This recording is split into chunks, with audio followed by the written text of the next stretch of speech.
Hello good morning, જય શ્રી કૃષ્ણ. કેમ છો તમે બધા? સ્વાગત છે મારું આ નવા મસ્ત મજાના વ્લોગમાં. તો જો અત્યારે વાગી ગયા છે 7:30 અને પ્રદીપ પણ ઉઠી ગયા છે. એને 7:30નો ટાઈમ છે. અને બધાને આજે તો આઈટમ છે એટલે બધાને હેપી જન્માષ્ટમી. જો સાહેબજી પણ આવી ગયા છે અને જય શ્રી કૃષ્ણ, જય સ્વામિનારાયણ. બધાને જન્માષ્ટમીની શુભકામનાએ. મટકી ફોડો, માખણ ખાઓ. અહીંયા તો એવું કઈ છે નહીં. અહીંયા છે નહીં કઈ. હા, લંડન હોત તો ત્યાં કૃષ્ણ મંદિરે જાત, ઇસ્કોન મંદિરે જાત. હા, તો ત્યાં મંદિર છે એટલે ત્યાં જઈ શકાય. અહીંયા તો કાંઈ છે નહીં એટલે અહીંયા તો કાંઈ જવાનો સવાલ આવતો જ નથી. અને અહીંયા ચા પણ રેડી થઈ ગઈ છે અને અહીંયા જો મસ્ત મજાની ભાખરી પણ બની ગઈ છે. અમે કાંઈ આઈટમ કંઈ રહ્યા નથી. અને અહીંયા જો કપડાં વોશ પણ થઈ ગયા છે. તો જો કામકાજ કરીને ફ્રી થઈ ગઈ છું. અને આજે શું છે? સાવર. આજે શું છે? જન્માષ્ટમી. હા, તો બધાને happy Janmashtami. Happy Janmashtami. Happy જન્માષ્ટમીની શુભકામના. તો બસ જો અમે અમારું શાવર લઈ મસ્ત ના ફ્રેશ થઈ ગયા છે. શાવર લઈ મસ્ત ના ફ્રેશ થઈ ગયા છે. છીએ. અને આજનું વેધર જો છે ને મસ્ત મજાનું. થોડો છે સની, થોડું ક્યારેક આવે છે ક્યારેક જતા રહે છે. અને અત્યારે થોડુંક પવન પણ છે અને વેધર એમ થોડું સારું ને થોડું ખરાબ એવું બધું છે. તો ચલો હું ફૂલ લઈ લઉં. કાકડી તો લેવી પડે એવી થઈ ગઈ છે અને ફણસી પણ લેવાની છે. તો ફૂલ, ફણસી અને આ કાકડી તો એ બધું લઈ લઈએ. ફણસી પણ મોટી મોટી થઈ ગઈ છે. જો જાડી મોટી, જો એવડી થઈ ગઈ છે. નીચે પણ એક મોટી લૂમ છે. તો ચલો ફૂલ લઈ લઈએ અને ભગવાનનું થોડુંક ડેકોરેશન કરી દઈએ અને અમે અમારી જન્માષ્ટમી ઉજવી લઈએ. બેનને તરબૂચ ખાવું હતું તો તરબૂચ કટ કરી દીધું છે. જો મસ્ત મજાનું. અને આજ 3જો દિવસ છે પણ તરબૂચમાં કોઈ જાતનો કાંઈ ફેરફાર નહીં. એટલું સરસ છે ને, જેટલું પહેલે દિવસે કટ કર્યું હતું ને જેટલું મીઠું લાગતું હતું ને એટલું જ અત્યારે પણ એટલું જ મીઠું લાગે છે. આ 3 દિવસ થઈ ગયા તો પણ એટલું સરસ છે. હાલે ચલો બંને બેનો. તો અને સાંજનો પ્રોગ્રામ અત્યારે જો 2:45 થયા છે અને સાંજનો પ્રોગ્રામ કર્યો છે મેં ચોળીનું શાક અને રોટલી.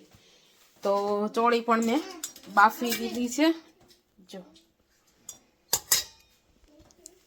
અને હવે કાંદા ટામેટું કાપીને ચોળીનું શાક વઘાર લઉં. 2:45 થઈ ગયા છે અને પ્રદીપને તો જા તરબૂચ ખાવા મળે. જા જલ્દી. અને અમારું પેટ છે. ઓકે જા. હા ઓકે, 4 ખાવા મળે જા. અને બસ તો અને પછી જન્માષ્ટમી ઉજવી. જો અહીં ચોળી બફાઈ ગયેલી છે અને ટમેટા અને કાંદા શાક વઘારવા માટેના રેડી કરી લીધું છે. અને આ છે ઘરના ફ્રેશ કાચા ટમેટા અને આ છે મારા ઘરનું મરચું. એટલે પેલું ગાર્ડનમાંથી જ બંને વસ્તુ લઈ આવેલી છે. તો રસોઈ બનાવવાની સ્ટાર્ટ કરી દીધી છે. માટે 5 વાગી ગયા અને તો હવે શાક વઘારી લઉં.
અને સંભારો અને રોટલી બની ગયા છે અને જન્માષ્ટમી ઉજવી તો જો રેડી થઈ ગયું છે જમવાનું.